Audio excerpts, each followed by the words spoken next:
Et si sauver le monde signifiait disparaître à jamais? Le grondement au-dessus d'eux ne cessait pas. La fissure dans le plafond s'élargissait lentement, laissant tomber des éclats de glace qui se brisaient au sol comme du verre sacré. Les lunaires reculaient, désorganisés. Leur hiérarchie millénaire venait de vaciller. Adrien avança d'un pas. À chaque mouvement, les filaments d'argent vibraient autour de lui, reliés aux murs, aux ombres, aux êtres encapuchonnés. Il n'avait plus besoin de les voir pour les sentir. Leurs serments résonnaient en lui comme des chaînes tendues à rompre. « Arrête-le » cria l'un des anciens, sa voix tremblante sous le masque d'os. Mais personne n'osa bouger. La femme aux yeux d'argent se plaça à la droite d'Adrien. La chambre des serments est juste derrière ce mur. C'est là qu'ils t'ont lié, c'est là qu'ils t'ont lié sans ton consentement. C'est là que tu peux choisir. Léa s'approcha, prudente. Choisir quoi? Adrien ferma les yeux. Il vit alors ce que la glace cachait, une salle circulaire, gravée de milliers de noms, certains à moitié effacés, d'autres profondément entaillés dans la pierre. Choisir qui paiera le prix, répondit-il. Sous sa paume, le mur se fissura et s'ouvrit comme une plaie de pierre. La chambre des serments apparut. Une chaleur étrange y régnait, oppressante, comme un souffle retenu depuis des siècles. Au centre, un autel de glace noire portait un livre ancien, relié de peau blanchie par le temps. Les lunaires tombèrent à genoux. Le codex? Murmurèrent-ils. Il ne doit jamais être ouvert. Adrien s'approcha du livre. Dès qu'il posa la main dessus, une vision le frappa. Des générations de lunaires, jurant fidélité non pour protéger le monde, mais pour protéger leur pouvoir. Chaque rituel n'était qu'un sacrifice déguisé.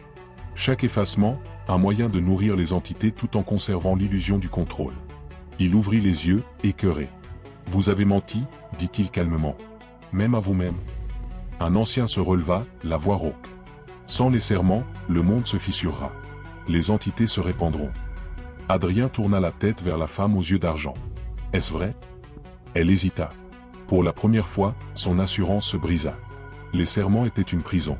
Mais une prison empêche aussi l'évasion. Léa s'interposa. « Alors il faut un autre moyen. Un équilibre. » Adrien hocha lentement la tête. « Exactement. » Il ouvrit le codex. Les noms gravés sur les murs commencèrent à briller.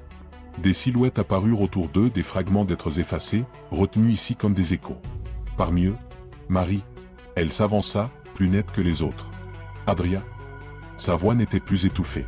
Si tu brises tous les serments, ils seront libres. Mais toi, tu devras prendre leur place. Le silence tomba. Tu deviendras l'ancrage, poursuivit-elle. Le lien vivant entre les mondes. Tu ne disparaîtras pas, mais tu ne seras plus jamais entièrement humain. Léa fixa Adrien, les yeux humides. Ne fais pas ça pour nous. Il regarda tour à tour les lunaires à genoux, les ombres enchaînées, sa sœur enfin visible. Puis il sourit tristement. Ce serment-là, je le choisis. Il referma le codex avec fracas. La chambre trembla. Les filaments d'argent se rassemblèrent autour de lui, pénétrant sa poitrine dans une lumière aveuglante. La femme aux yeux d'argent recula, horrifiée. Non, s'il devient l'ancrage, je ne pourrai plus exister ainsi. Adrien la fixa. Alors libère-la. Un cri déchira l'air.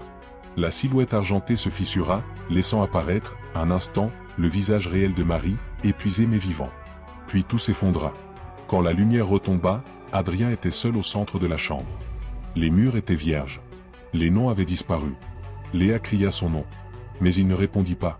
Sur l'autel, à la place du codex, reposait désormais un nouveau symbole, gravé dans la glace noire.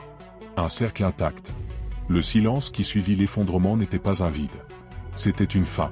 La chambre des serments n'existait plus. À sa place, il n'y avait qu'un vaste espace de glace lisse, parfaitement immobile, comme si le monde avait été réécrit. Léa était à genoux, les mains tremblantes. Devant elle, Adrien se tenait debout. Il était vivant. Mais il n'était plus le même. Ses yeux n'étaient ni argentés, ni humains. Il reflétait la lumière comme une surface gelée au clair de lune. La marque de la lune fracturée avait disparu, remplacée par une cicatrice circulaire, nette, intacte. Adrien. Sa voix se brisa. Est-ce que c'est encore toi? Il la regarda longtemps avant de répondre. Chaque seconde semblait peser une éternité. Oui. Puis, après une pause. Et non. Les lunaires survivants sortirent lentement de l'ombre. Sans masque, sans cape. Leur pouvoir s'était dissous avec leur serment. C'est terminé, dit Adrien. Sa voix était calme, définitive. Votre ordre n'a plus de raison d'exister. Un ancien tenta de parler. Adrien leva simplement la main. Et le vieil homme tomba à genoux, submergé non par la douleur, mais par la vérité. Les souvenirs des effacés le traversèrent comme une lame. Vous porterez leur nom, déclara Adrien. Vous les transmettrez. Vous les ferez vivre. C'est votre pénitence. Les lunaires acquiescèrent en silence. Ils savaient que ce jugement ne pouvait être contesté. Léa s'approcha lentement. Et toi, qu'est-ce que tu vas devenir? Adrien se tourna vers la fissure béante dans le plafond, désormais ouverte sur un ciel d'hiver parfaitement clair. Je suis l'ancrage. Tant que j'existerai, les entités resteront liées. Le monde ne sera plus effacé pour préserver des mensonges. Elle comprit alors. Tu ne peux pas partir. Non. Il posa sa main sur la sienne. Pour la dernière fois, elle sentit sa chaleur humaine. Mais tu peux. Une lumière douce envahit la grotte. Les ombres sous la glace se dissipèrent, absorbées dans un réseau invisible qui convergeait vers Adrien seul. Aucun cri. Aucun chaos. Juste une résolution. Le monde venait d'être stabilisé. Quand Léa cligna des yeux, elle se retrouva à l'extérieur, au bord du lac gelé. L'observatoire était mentionné dans les archives.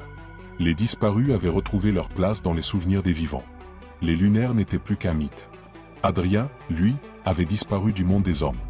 Des années plus tard, par une nuit d'hiver identique à la première, Léa retourna au lac. La surface était parfaitement lisse. Puis, au centre, une fine lueur apparut sous la glace. Elle sourit, les larmes aux yeux. « Tu tiens toujours le monde, n'est-ce pas ?» Sous la glace, une silhouette immobile veillait. Non comme un prisonnier, non comme un dieu, mais comme un choix assumé. Et tant que l'hiver existerait, le monde tiendrait. Abonne-toi pour ne pas manquer la prochaine légende. Le cercle est fermé, pour l'instant.